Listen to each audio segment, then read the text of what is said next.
Hello Year 11s again. I'll be covering question 2C.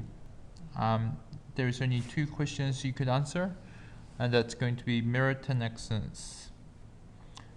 A rugby field measures 100 meters long by 50 meters wide. The coach makes Francis run the length of the field exactly in the center. So that's where Francis is running. Phil has to run around the outside, starting next to Francis and finishing where Francis will finish. So basically, Phil has to go around all of this. The formula for the speed in meters per second is given by this. So I'm going to use that formula, where d is the distance in meters and t is the time in seconds. So first question they're asking is, if Francis runs at 4 meters per second, how fast must Phil run to finish at the same time? So first of all, what we need to work out is how long does Francis take to get from this spot to that one. So v is given to you as 4 meters per second. So that's given to you here, substituted from that v equals d over t. 4 equals distance, which is 100 meters, over time. And when you sort of work out what t is, it's going to be 25 seconds. Phil, he goes from v equals d over t, same thing.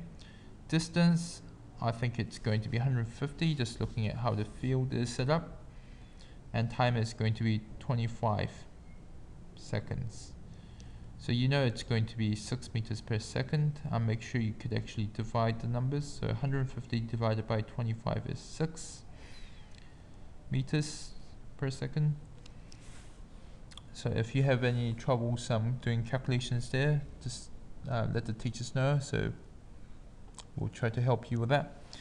Next one, it gets slightly hard here. The coach shifts Francis' starting point, but he still runs parallel to the side of the field at the same speed as before. So basically what he's doing is he could be either moving up or moving down, but he'll be running parallel.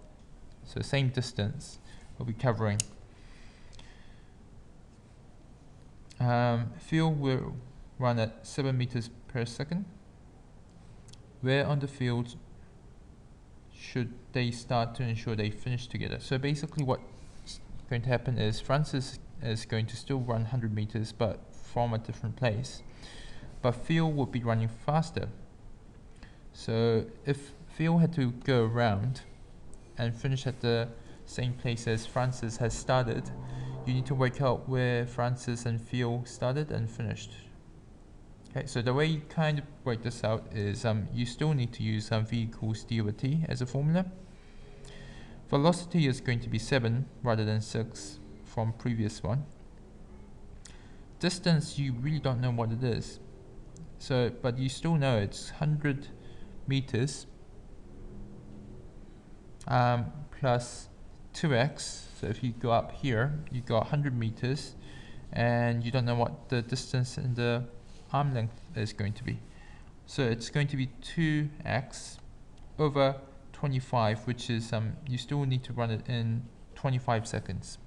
So that's given to you here. These are the things that we know, and I just substituted it. So 7 meters per second is v, given to you up there. D is something that we have to find out, but we know it's going to be 100 plus 2x something, and x is something that we don't really know. Time is going to be 25 seconds as before. So when we substitute all that, this is what we got. So 7 times 25 will get you 175 equals 100 plus 2x. I'll take away 100 from each side, leaving me with 75 and 2x on the other side. When I divide that in half, I get 37.5 meters. What that essentially is saying is that Phil would have about 37.5 meters to run up. From this point upwards, we need to go across 100 meters and come down 37.5 meters.